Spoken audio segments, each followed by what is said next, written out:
Test में number बहुत कम आ रहे हैं। देखो ध्यान से सुनो, टेस्ट में नंबर कम आना या नंबर एक पर्टिकुलर रीजन के बाहर ना जाना, नंबर एक पॉइंट पे स्टक कर जाना, उससे आगे ना बढ़ना, ये बहुत कॉमन प्रॉब्लम है। और मुझे थोड़ा ऑफलाइन बच्चों से मिलने का मौका मिला, उनसे मैंने बात किया, तो मेजोरिटी बच्चों का ही प्रॉब्लम है, चाहे वो 300 पेट का है या 400 पेट का है या 500 पेट का है, 600 पेट का है या 650 पेट का है या 700 पेट का है, अटका है कहीं ना कहीं, वहां से बढ़ ही नहीं रहा।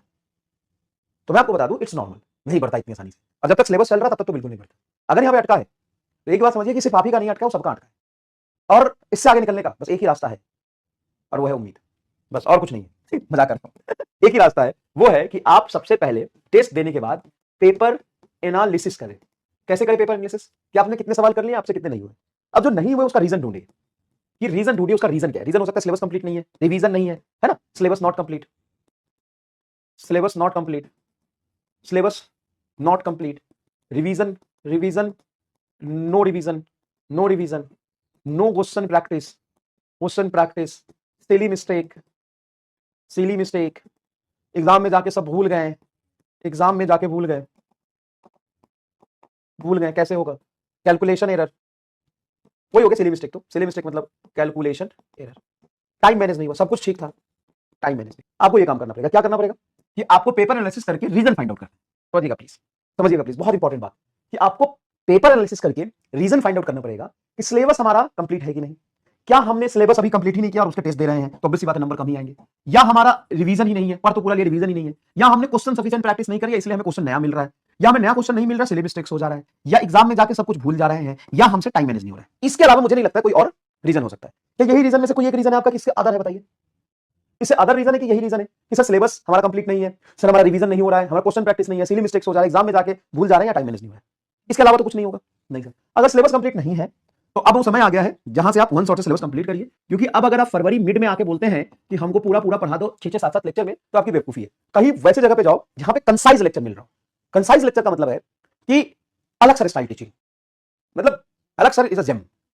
अगर बात करें ये कंसाइज टीचिंग की बात हो तो मैं मतलब सडन मैंने बोला लेकिन सही बोला, अलग सर की टीचिंग बहुत ही कंसाइज है। वो तुमको बताएंगे कि भाई देख ऐसा है कि तू बायो है, वो सीधा बोलते हैं, है ना, सीधा मुंह पे बोलते हैं तू बायो है, तू गधा है, ऐसे बोलते हैं कि नहीं? हाँ, तो तू बायो है। अब तू रिसर्च तो कर नहीं सकता फिजिक्स में, ऑलरेडी तुम्हारा सिलेबस पेंडिंग में है, तो तू अगर ये सोच रहा है कि तू इसरो का साइंटिस्ट बन जाएगा तो तू गधा है, तू बायो है। तू देख ये फॉर्मूला होता है और इस फॉर्मूले में ये सवाल आता है, इसको इस तरीके से हमें करना होता है। तो कंसेप्ट की क्लियरिटी, उससे डायरेक्ट सवाल और उस सवाल को सॉल्व करके दिखा दिया। तो अलग से ऐसे ही नहीं बने। वो एक बहुत बड़ा प्रॉब्लम जो बच्चों का होता है उसको सॉल्व किया उन्होंने, मतलब एकदम दिल से रियलिटी बता रहा हूं। उन्होंने उस प्रॉब्लम को रियलिटी में सॉल्व किया कि हम बायो है, हमें फिजिक्स में कोई रिसर्च करनी नहीं है, हमें क्या करना है, हमें समझना है कि नीट में सवाल कैसा आएगा, उसमें कंसेप्ट क्या है और किस तरीके से वो सवाल सॉल्व होता है।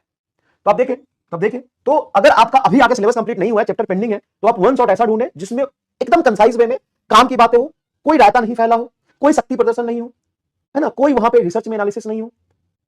सीधा सीधा आपको बताया कि भाई फिजिक्स बहुत मुश्किल नहीं है, ये कुछ फॉर्मूले होते हैं, इसको आप समझिए, उसके क्रिटिकल कंडीशंस को देखिए, उसको कैसे अप्लाई करना होता है, कैसे क्वेश्चन आते हैं, वो कंसाइज लेक्चर ढूंढे। ठीक है, सिलेबस नहीं कंप्लीट है तो यहां से करें। रिवीजन नहीं हुआ है तो सेम चीज कि आप अपने शॉर्ट नोट से रिवीजन करने की कोशिश करें। अगर अभी तक नहीं बनाया तो नोट्स बनाए, शॉर्ट नोट्स। अगर अभी तक आप नहीं बनाए तो जब तक ये चीज आप नहीं करेंगे, रिवीजन आपका कभी भी कंप्लीट नहीं होगा। पूरे नोट्स देख के शॉर्ट नोट्स बनाए, या मेड इजी के पीडीएफ ले ले, या मेड इजी के पीडीएफ ले ले। ठीक है, तो देखिए मैं आपको बता रहा हूं एकदम ईमानदारी से कि अगर आपके नंबर रुक गए हैं तो सेल्फ एनालिसिस करें, पेपर एनालिसिस करें। अगर रीजन सिलेबस कंप्लीट नहीं है तो कंसाइज लेक्चर ढूंढें। रिवीजन नहीं हो रहा तो शॉर्ट नोट्स या मेड इजी के पीडीएफ से रिवीजन करें। क्वेश्चन प्रैक्टिस अगर नहीं हुआ है तो आप पीवाईक्यू करें, पीवाईक्यू करें और बैच के डीपीपी करें और नोट्स करें। दूसरा, सिली मिस्टेक्स हो जा रहा है या एग्जाम में जाके भूल जा रहे हैं, इन दोनों के लिए प्री पेपर सॉल्व करें। प्री पेपर सॉल्व करें। कैसे करें sir pre paper? Pre paper solve का मतलब होता है कि जैसे मान लो आप टेस्ट देने जा रहे हो और टेस्ट में फुल लेंथ पेपर आ रहा है, आप क्या करें, आप क्या करें, रैंडम लास्ट ईयर का कोई भी पीवाईक्यू उठा ले, पूरा एक पेपर उठा ले। जैसे नीट 2017 का पेपर उठा लिया, 18 का पेपर उठा लिया, 22 का पेपर उठा लिया, और इसको पहले प्री कर ले with time limit, with time limit. और पूरा अगर आपको पेपर मिल रहा है 200 क्वेश्चन वाले, तो 200 क्वेश्चन को ही आप पूरा समझे और समझे कि हमें 200 क्वेश्चन पूरे करने हैं, तो टाइम लिमिट के साथ फुल पेपर आप घर पे करें, तभी आप पेपर देने जाएं। आप डायरेक्ट देने जाएंगे तो दिक्कत होगा, तभी आप टाइम मैनेज नहीं कर पाएंगे। ये तीनों प्रॉब्लम का एक ही सॉल्यूशन है, तीनों प्रॉब्लम का एक ही सॉल्यूशन है। ये आप जब टेस्ट देने जा रहे हो, या कुछ भी कोई आज आपका एग्जाम है, मॉक टेस्ट है या रियल टेस्ट है या बैच का टेस्ट है, कुछ भी है, तो एक प्री पेपर सॉल्व करें, प्री पेपर सॉल्व करें, है ना, प्री पेपर सॉल्व करें। इससे आपके सिली मिस्टेक्स होने के चांसेस, टाइम मैनेज करने के, एग्जाम में भूल जाने की जो बीमारी है वो धीरे धीरे कम होगा, धीरे धीरे कम होगा, अचानक से नहीं होगा। आप कह रहे न्यू क्वेश्चन आ जाए तो आप मेरे नोट्स कर लीजिए और उसके बाद न्यू क्वेश्चन आप दिखा दीजिए, पढ़ाना छोड़ दूंगा। लेकिन प्रॉब्लम ये है ना कि आप नहीं कर पाएंगे। तो वही तो प्रॉब्लम, जब हम कर ही नहीं पाएंगे तो हम कैसे करें? तो भाई सिलेक्शन सबका हो पाएगा क्या? नहीं, जो कर पाएगा उसका होगा, जो कर पाएगा उसका होगा। और रटिए नहीं, कंसेप्ट को समझिए और चीज करिए, तो ये आपके सारी समस्याओं का समाधान।